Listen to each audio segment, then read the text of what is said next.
Graça e paz na sua vida, seja muito bem-vindo à Casa de Adoração. Hoje nós vamos fazer a conclusão da exegese da primeira carta de Pedro às igrejas, conhecida como a Carta Global. E como foi feito na primeira exegese que nós fizemos, eu quero fazer uma biografia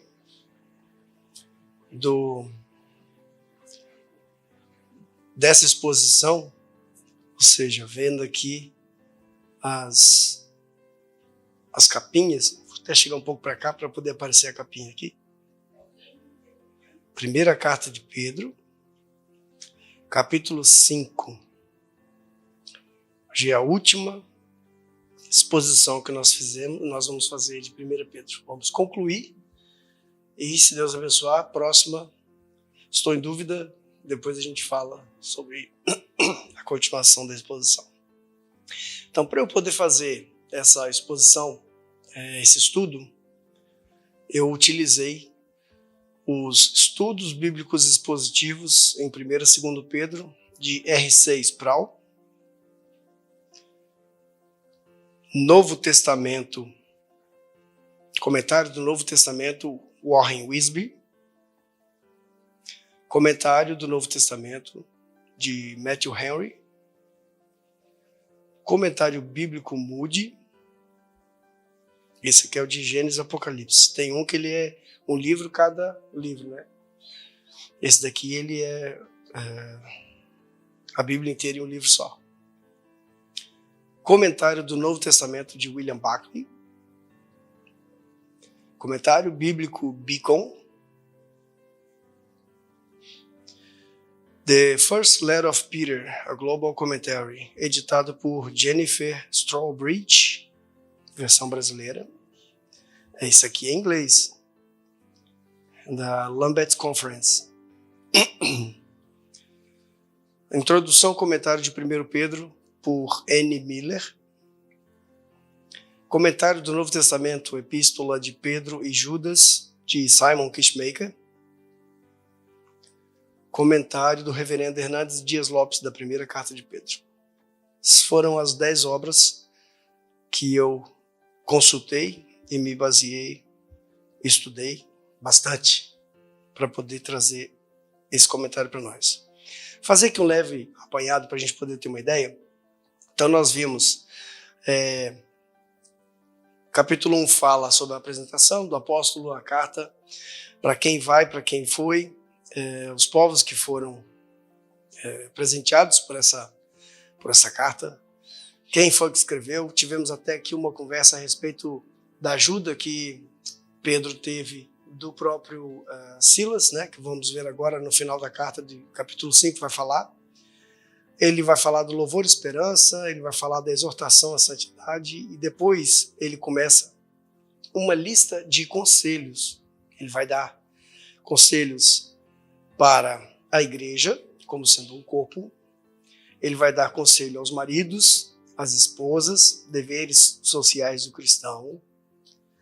Depois ele vai começar a falar a respeito dos deveres conjugais no capítulo 3.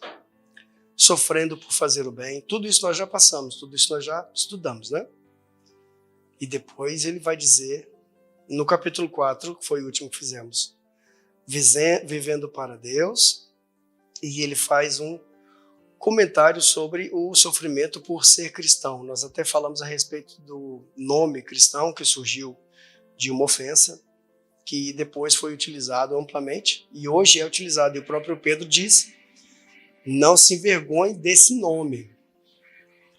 Então, eu encontrei uma versão em inglês, americana, Amplified Version, nesse aplicativo que eu uso, e é uma versão que eu achei muito, muito boa, muito bem explicada, e eu gostaria de usar essa versão aqui na apresentação. Eu vou fazer a leitura toda, e depois a gente volta para poder comentar. São só os 14 versículos, vai falar rapidamente, a gente já estuda isso. Então ele começa assim: portanto, Recomendo fortemente aos presbíteros entre vocês, pastores, líderes espirituais da igreja, como um presbítero com eles e como testemunha ocular, chamado para testificar dos sofrimentos de Cristo, bem como alguém que participa da glória que deve ser revelada. Pastoreiem, guiem, protejam o rebanho de Deus entre vocês, exercendo supervisão não por obrigação, mas voluntariamente, de acordo com a vontade de Deus, e não motivados por ganho vergonhoso, mas com entusiasmo de todo o coração, não dominando sobre aqueles designados para o seu cuidado. Não sejam arrogantes ou autoritários, mas sejam exemplos da vida cristã para o rebanho. Estabeleçam um padrão de integridade para a sua congregação. E quando o sumo pastor, que é Cristo, aparecer, vocês receberão a coroa de glória do conquistador. Uma coroa que não murcha. Da mesma forma, vocês, homens mais jovens, de menor posição e experiência, sejam submissos aos mais velhos, busquem seus conselhos, e todos vocês vistam-se de humildade uns para com os outros, amarrem o avental de servo, pois Deus se opõe aos orgulhosos, aos desdenhosos, aos presunçosos, e ele os derrota. Mas ele dá graça aos humildes. Essa citação está em Provérbios, capítulo 3, versículo 34. Portanto, humilhem-se sob a poderosa mão de Deus. Deixem de lado o orgulho hipócrita, para que ele possa exaltá-los a um lugar de honra em seu serviço, no tempo apropriado. Essa é uma citação de João 3,30. Lançando todos os seus cuidados, todas as suas ansiedades, todas as suas preocupações, e de uma vez por todas, sobre ele, pois ele se importa com vocês, com o mais profundo afeto e zela por vocês com muito cuidado. Esta é uma citação de Salmos 55, 22. Sejam sóbrios, bem equilibrados e autodisciplinados. Estejam alertas e cautelosos em todos os momentos. Aquele seu inimigo, o diabo, anda ao redor como um leão que ruge ferozmente faminto, procurando alguém para devorar. Mas resisti-lhe, sejam firmes na fé contra o seu ataque. Aí fala da fé enraizada, estabelecida, inabalável, sabendo que as mesmas experiências de sofrimento estão sendo experimentadas por seus irmãos e irmãs em todo o mundo. Você não sofre sozinho. Depois de ter sofrido por um pouco, o Deus de toda graça, que concede sua bênção e favor, que os chamou para a sua própria glória eterna em Cristo, ele mesmo os completará, confirmará, fortalecerá e estabelecerá, fazendo de vocês o que devem ser. A ele seja o domínio, o poder, a autoridade e a soberania para todo sempre. Amém. Por Silvano, nosso fiel irmão, como o considero, escrevi brevemente para aconselhar e testificar que esta é a verdadeira graça, o favor imerecido de Deus. Permanecei firmes nela.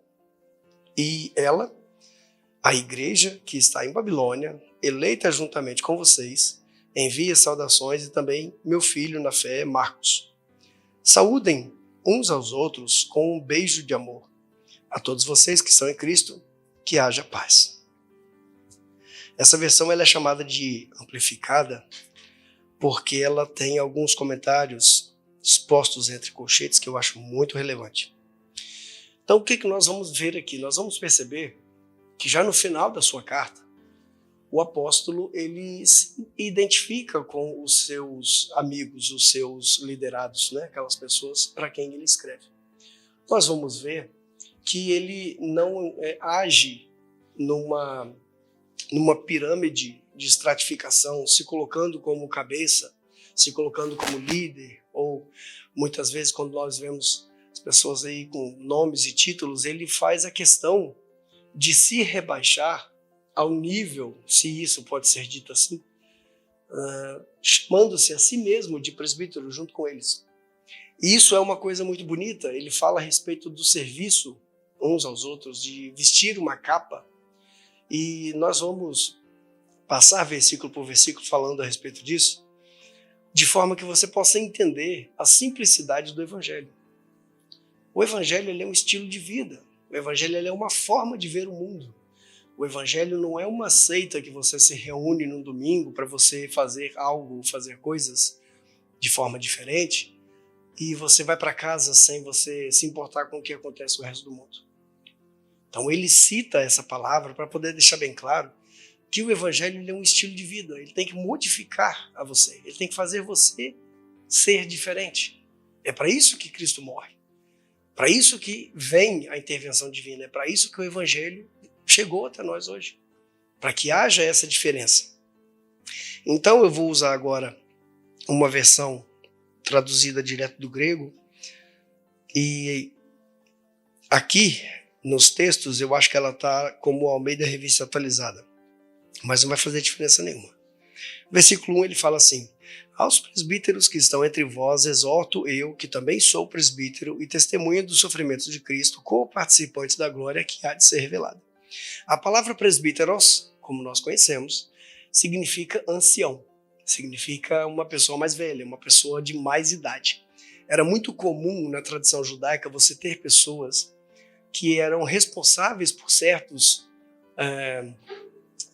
cotas, certas quantidades de pessoas. E Pedro, ele toma aqui, tanto Pedro quanto Paulo, você também vê isso, quando Paulo vai instituir os líderes das igrejas por onde ele passa, ele faz a mesma coisa. Eles têm o hábito de colocar os anciãos, os homens mais velhos, os homens de mais responsabilidade.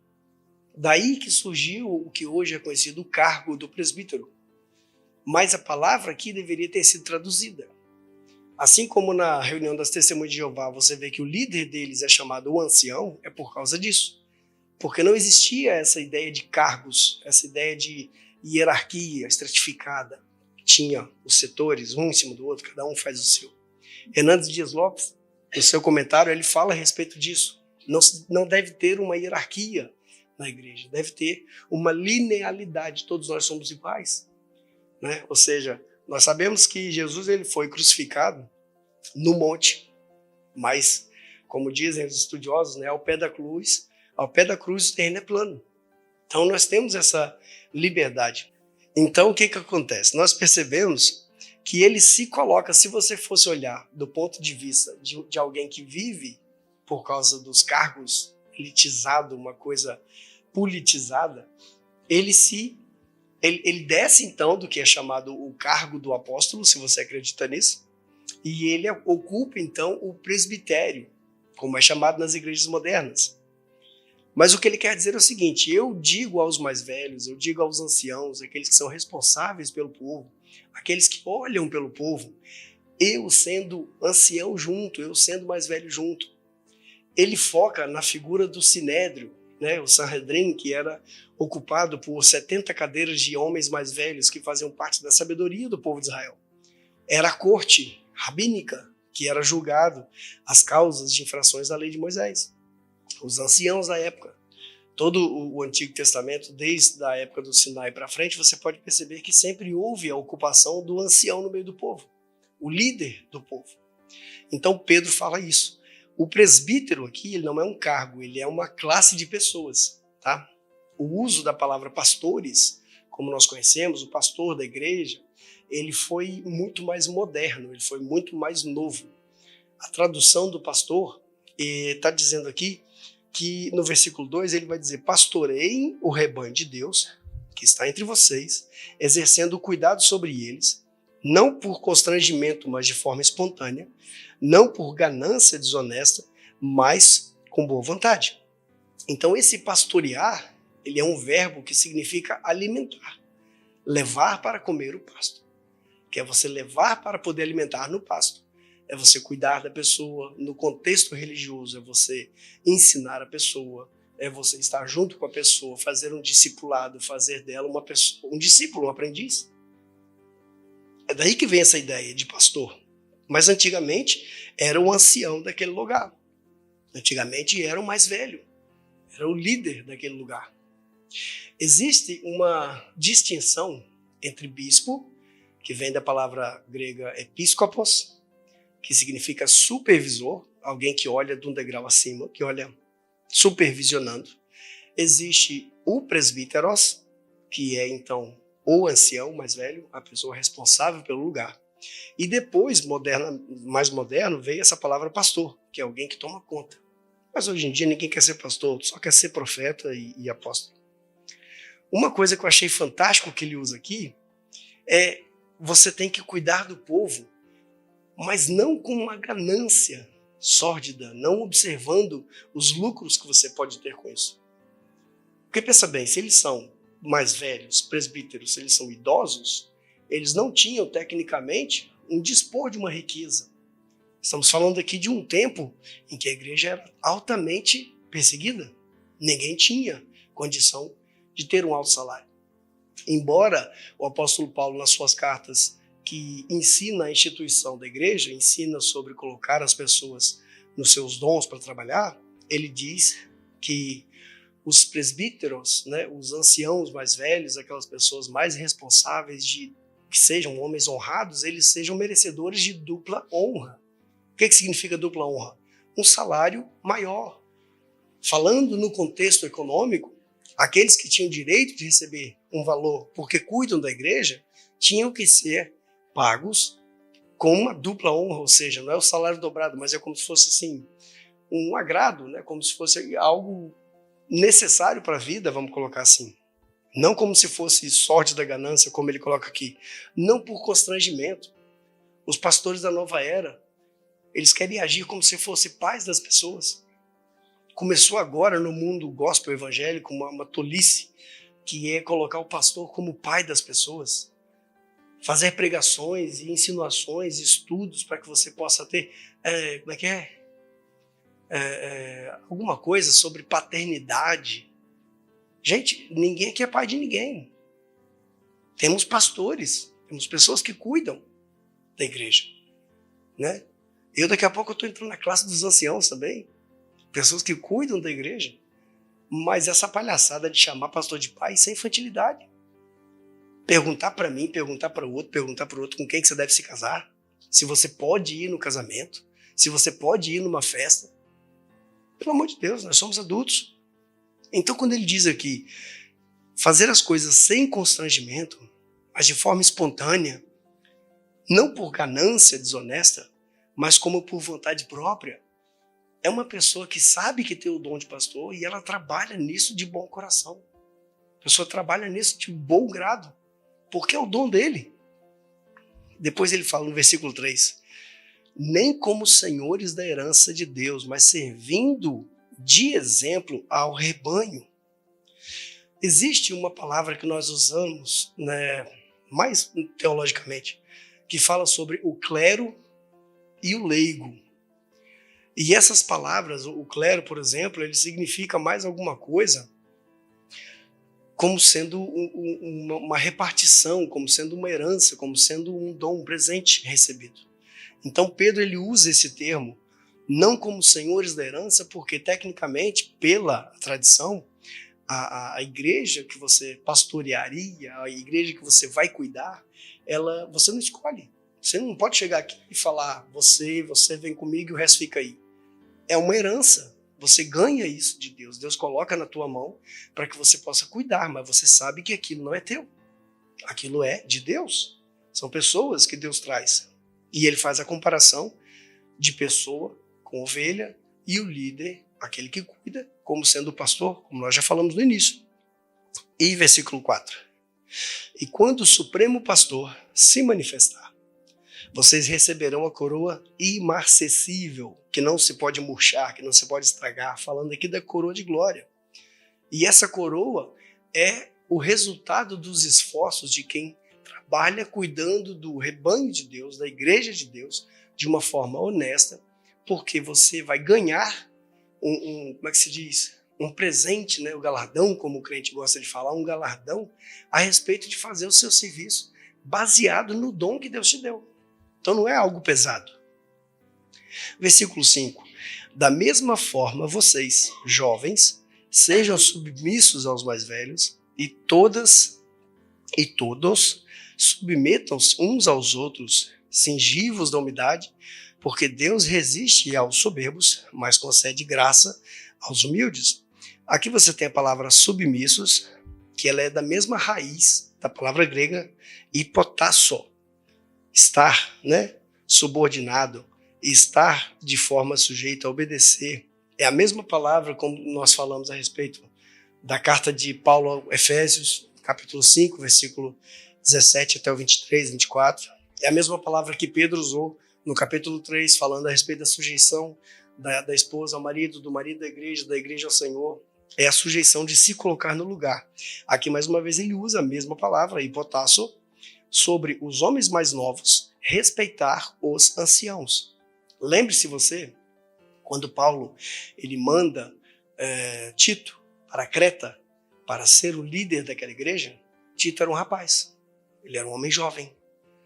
Então, como conciliar essa pregação de que o líder da igreja era um presbíteros, era um ancião, um homem experimentado, sendo que Paulo mandou um jovem? Porque ele tinha o dom de Deus, ele tinha o encargo da palavra e ele tinha a experiência por andar com Paulo de pregar o evangelho. Da mesma forma, quando é para deixar um pastor na igreja em Éfeso, que foi aberta pelo próprio apóstolo Paulo, ele envia Timóteo, que era um rapaz grego-judeu, né? A família dele era misturada, grego e judeu, e ele também era jovem. Você deve se lembrar do versículo que Paulo fala: ninguém subestime a sua juventude. Por que ele está falando isso? Porque era o hábito daquele povo ter os anciãos, os presbíteros. Hoje em dia você vê um cara aí de 20, 30 anos que é o cargo de presbíteros. Às vezes o homem não tem experiência bíblica, às vezes o homem não tem experiência na liderança, ele não tem experiência em aconselhar uma vida, mas de alguma forma ele ganhou esse status e ele se coloca no lugar que não é dele. Então, vamos ler só o que está escrito, vamos pregar somente o que está escrito, para a gente poder entender. Aqui, quando ele fala que Deus resiste aos soberbos e dá graça aos humildes, ele faz uma citação. Essa citação nós já falamos no início. Versículo 6. Humilhem-se, portanto, sob a poderosa mão de Deus, para que ele, no tempo certo, oportuno, os exalte. Você já deve ter ouvido uma versão do versículo que está no livro de Inventários, capítulo 2, versículo 3, que diz assim: os humilhados serão exaltados. Aqui não está dizendo isso. Aqui está dizendo que você tem que se humilhar. Você tem que se colocar debaixo da mão de Deus. Você tem que se ajoelhar. A palavra grega é essa. Se dobrar, se colocar, ajoelhar-se diante de Deus, render-se a Ele em obediência. Não é ser humilhado, quer dizer, você faz uma tolice na rua, alguém te xinga, alguém te fala qualquer coisa, tem uma briga na igreja. Ah, irmão, não se preocupa não que os humilhados serão exaltados. Não é isso que está aqui. O que está escrito aqui é que quando você se coloca no seu lugar de criação, de criatura, o Criador vai te exaltar no momento certo. Mas vai exaltar para quê? Para você voltar e exercer vingança sobre quem te humilhou? Vai exercer sobre você o quê? Autoridade para você mandar em quem você odeia? A palavra fala que Deus vai te exaltar, e a palavra tem um contexto de ser exaltado na obra de Deus. De você ser colocado onde o seu dom te usa, onde Deus te usa. Lembrando que os dons de Deus não são para nós, são para outra pessoa. É por isso que nós pregamos e ensinamos a respeito dos dons de Deus. Versículo 7 ele diz: lancem sobre ele toda a sua preocupação, toda a sua ansiedade, toda a sua dificuldade, todos os seus problemas, porque ele se importa com vocês. Lancem sobre ele a sua ansiedade, porque ele cuida de vocês. Não é questão de você se ajoelhar no estado de impotência. Não é questão de você se deixar sentado, de você se render. Eu não vou mais lutar porque eu já não aguento. E Deus agora... Você tem que fazer a sua parte. Você tem que continuar fazendo, continuar estudando, continuar pregando, continuar fazendo a obra de Deus. E lançar sobre Deus a sua preocupação. Hoje, no século XXI, o que nós temos? Depressão, ansiedade, pessoas se suicidando. Por quê? Porque você está pensando no futuro. Coisas que nem aconteceram. A gente tem o hábito de sentir o dor da injeção sem nem estar no consultório. Só de pensar que o cara vai tirar sangue, ele já começa a chorar. Porque a gente é ansioso. Nós não conseguimos nos colocar como sendo realmente filhos de um Pai amoroso, filhos de Deus, de uma forma que Ele nos ensina, protege. Se nós chegamos até aqui hoje, 2025, é porque Ele nos sustentou. Em momento nenhum você conseguiria isso pela sua força. Em nenhum momento. Então, vamos lançar sobre Ele. A palavra lançar aqui é uma palavra grega utilizada para lançar rede. Lembra, Grado, seu pai quando ele ia para a praia e lançava a tarrafa? Fazia assim e jogava. E aquilo se abria como se fosse um guarda-chuva e pegava aquele monte. É isso. Lance sobre Deus a sua ansiedade, porque Ele se importa com vocês. Versículo 8 diz: sejam sóbrios, vigilantes. O diabo, o Satanás, e entre outros apelidos que a gente deu para ele, que é o adversário de vocês, anda em derredor como um leão que ruge, buscando a quem possa devorar. Eu quero que você pense numa coisa que eu vou dizer agora. Naquele vídeo que eu mostrei para vocês uma vez, eu mostrei o interior do Coliseu, onde é que tinha os espetáculos, onde ficavam as feras, onde era lançado os cristãos e onde eles eram devorados. Numa época em que isso era moda, uma época em que isso acontecia diariamente nos Jogos Romanos, pensa agora essa carta chegando lá e dizendo que o seu inimigo, ele anda em derredor, como se fosse um leão, rugindo, procurando a quem possa devorar. Qual que é a mensagem que Pedro quer passar para esse povo? Aqui a palavra diabo, ela é utilizada uma versão do latim. No grego está diavolos, que é composto por duas palavras, dia, que é através, e o balos, que é lançamento, ou projétil, ou alguma coisa do tipo. A palavra diavolos, ela era utilizada no contexto jurídico romano como sendo um caluniador, como sendo um advogado de acusação, como sendo um opositor numa causa financeira, como sendo um opositor numa causa jurídica. Eu sei que nós temos o hábito de achar que tudo na nossa vida de ruim é o diabo. E eu sei que muitas igrejas têm mais o conhecimento do diabo do que de Deus. Eu quero convidar você a ter uma experiência, a se entregar a Deus de forma que o diabo não é nada. Porque se nós tivermos na certeza de que Pedro está falando aqui de um anjo, de uma entidade espiritual, tudo está debaixo do pé de Jesus. Nós não temos que temer nada. Nós não temos, porque Jesus disse, tetelestai, acabou. Então, se ele é o nosso acusador, se ele é o nosso diavolos, né, que é a palavra grega utilizada para substituir o hebraico de Satan, que significa promotor de justiça, acusador, que significa opositor, aquele que te impede de atravessar. Então você tem uma ideia de que o apóstolo está falando aqui do próprio o Nero, né, que é o imperador, das pessoas que faziam perseguição, dos inimigos da igreja. Ele está falando aqui de uma forma abrangente. Embora essa interpretação tenha sido muito mais moderna do que a antiga. Desde quando a carta foi escrita, eles tinham bem conscientemente na cabeça que ele está falando aqui do inimigo espiritual.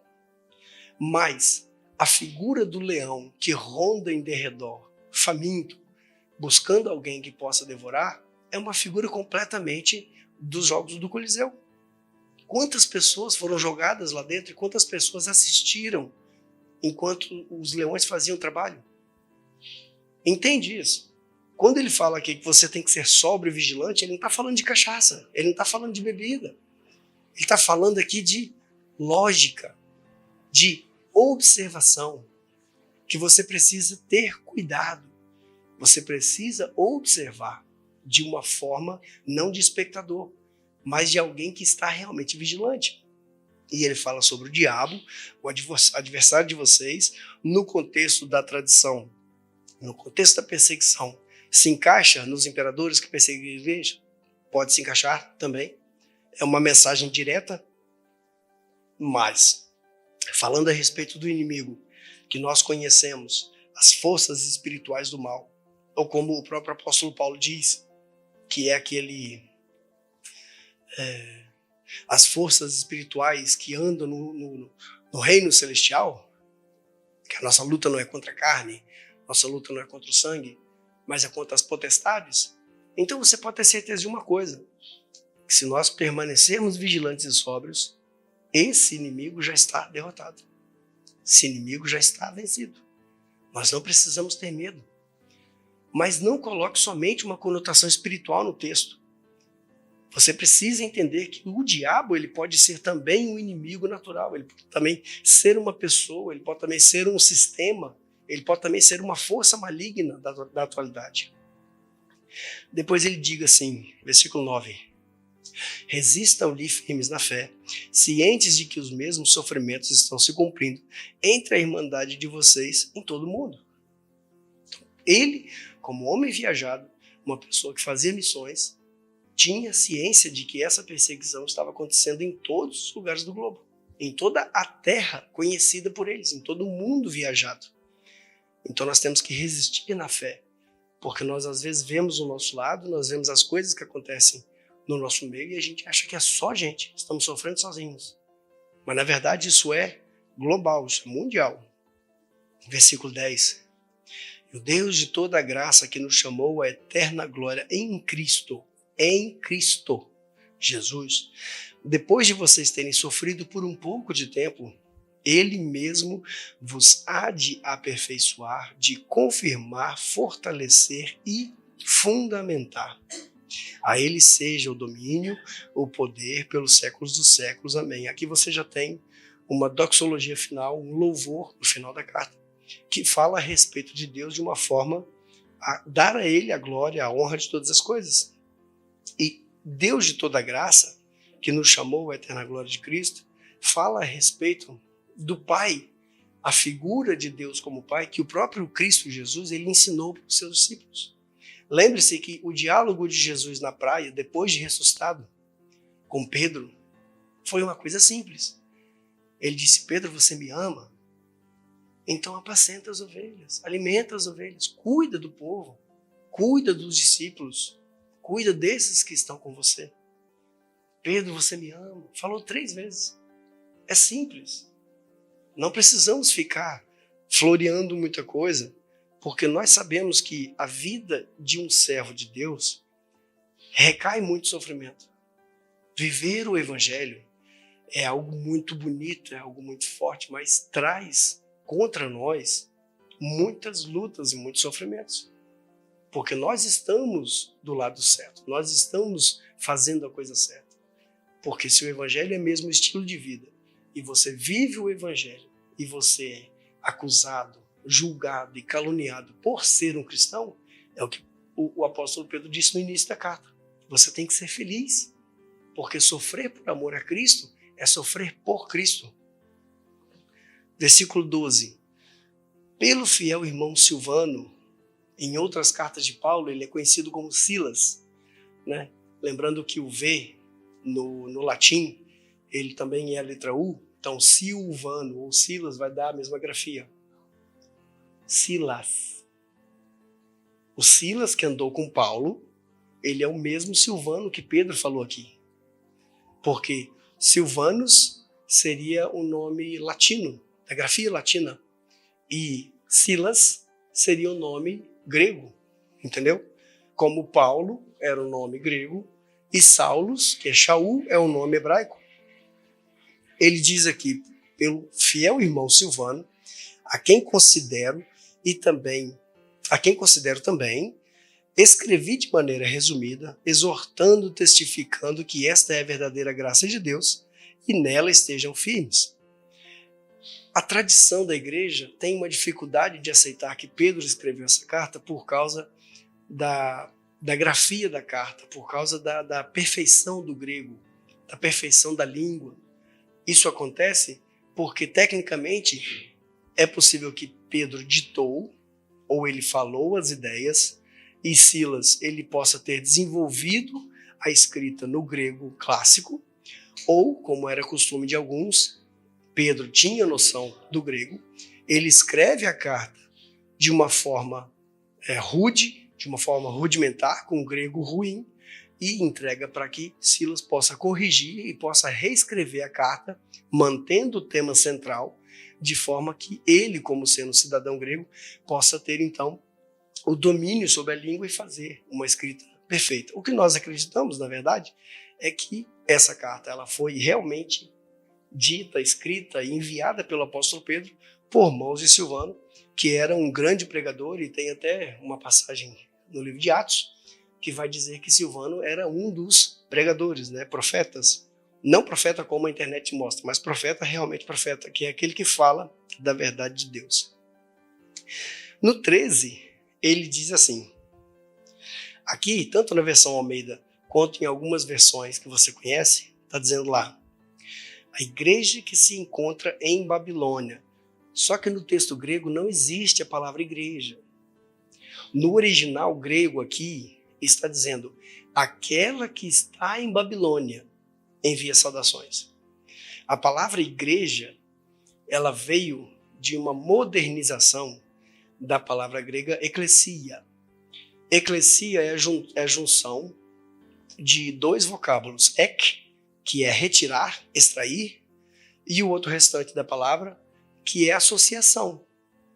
Então, a palavra eclesia, naquela época, era utilizada para isso aqui. A reunião de pessoas. Uma assembleia de povo.